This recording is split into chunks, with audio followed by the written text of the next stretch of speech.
Hello everyone, welcome back. I wanted to talk to you guys today about a January 6th, 2020 possibility. On January 6th, the sealed ballots are supposed to be presented to the President of the Senate, okay, and that's Vice President Pence. So the sealed ballots from the states are supposed to be presented to Pence, and his job is to open up the sealed ballots and count them, okay? That's what it says in the Constitution. So what I'm thinking, right, and I know that Trump and Pence have already considered this, right, because they can read the Constitution just as well as anybody else. I'm thinking that Pence may choose and should choose to simply not open up the sealed ballots and not count them, okay? And there's no provision in the Constitution to force his hand. They can't force him to open up the sealed ballots and count them.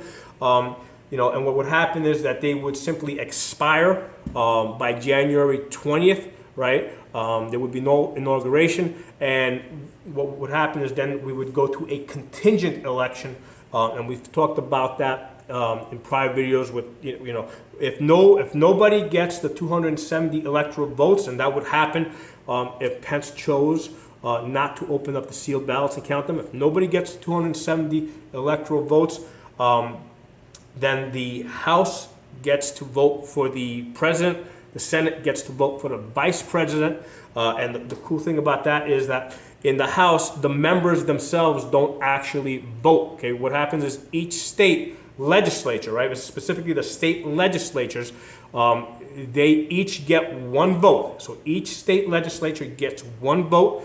And there's 31 Republican legislatures, all right? So they have the majority, and they would, Trump would easily get reelected, okay? So I think that is the best plan. That makes the most sense.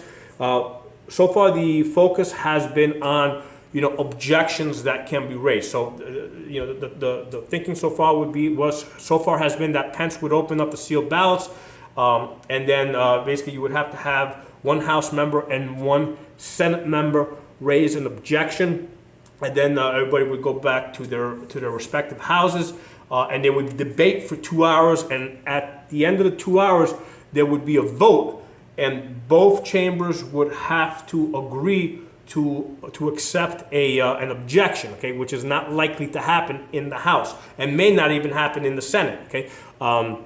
So why get to that point? Why Pence and Trump should not give anybody else that amount of control if they don't need to.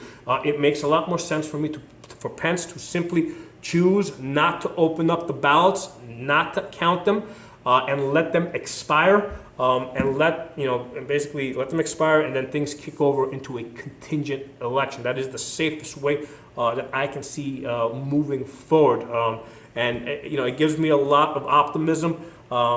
Because nobody can force Pence's hand, okay? There's no provision in the Constitution for what happens if the president of the Senate chooses not to do his job, okay? As far as I can tell, the best that they could do would be to impeach and then remove him from office, right? And to do that, they would have to impeach him in the House, which they probably could happen, right? But then they would have to try him in the Senate.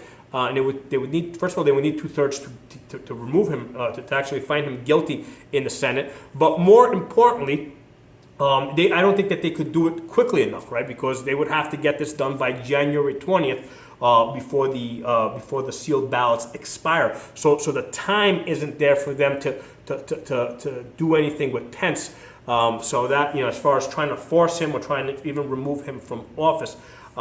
So I think that this is a slam dunk if Pence is willing to do this, okay? Because obviously, this is going into completely uncharted territory. This has never been done before, but through strict reading of the Constitution, right? Basically the bottleneck, right, where everything comes to a focal point, is that on January 6th, the Vice President of the Senate, the President of the Senate, who's the Vice President of the United States.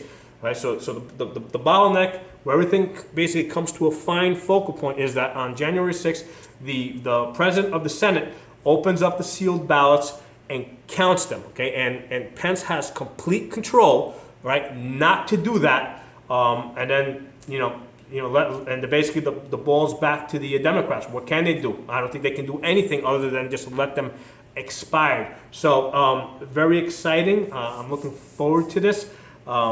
Stay tuned. If you guys have any comments, put in the comment section. The comments help because basically the more comments you guys post, the more the video becomes suggested and more people get to see it.